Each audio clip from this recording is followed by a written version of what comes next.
Every country claims that its currency is strong. Every government insists that its promises will last forever. But history always proves otherwise. From Rome to France, from America to Lebanon, people have experienced the same thing more than once.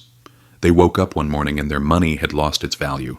Their salaries no longer covered their needs and worries about the future began. The system they once thought was so stable had failed them. In fact, every collapse is not an exception.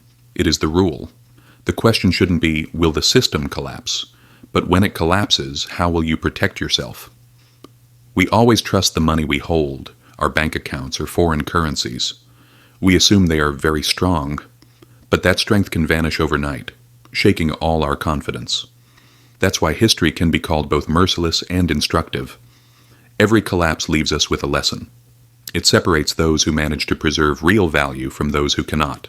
And if you pay attention, the ones who survive such disasters are always the same, not those who believe the most, but those who act cautiously the earliest.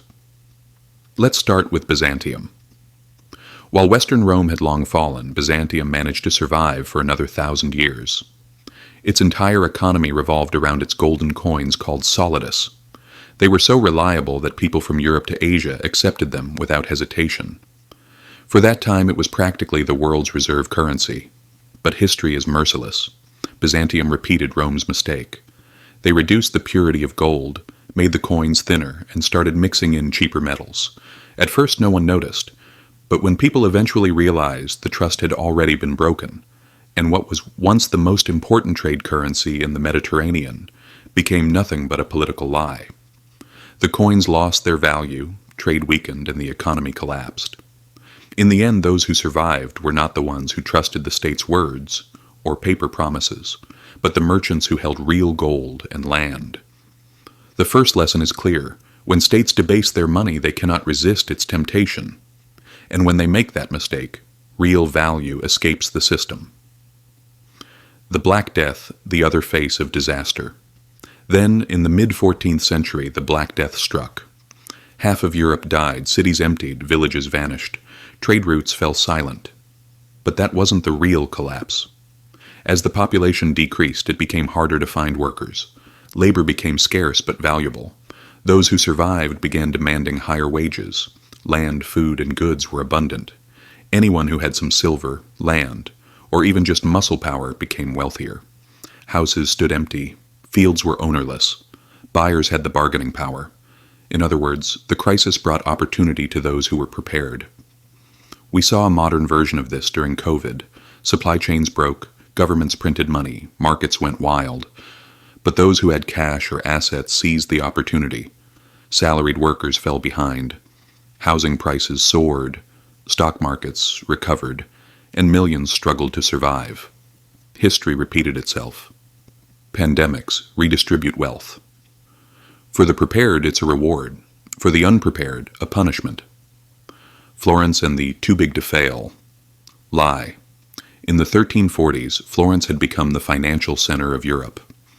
Powerful banks like Bardi and Peruzzi dominated the city. Even kings borrowed from them.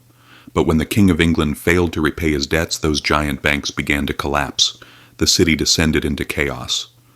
And people learned a painful truth. Size does not mean safety.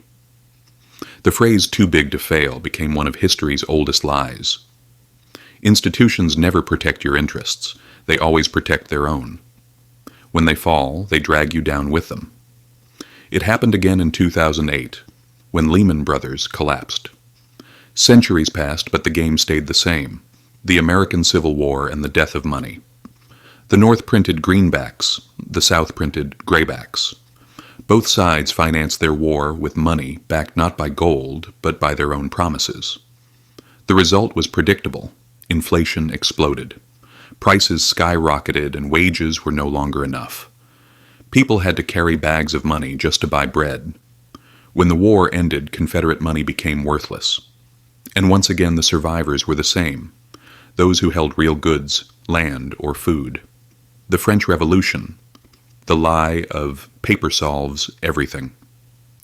When the French revolutionaries overthrew the monarchy, they printed a new currency and the assignat.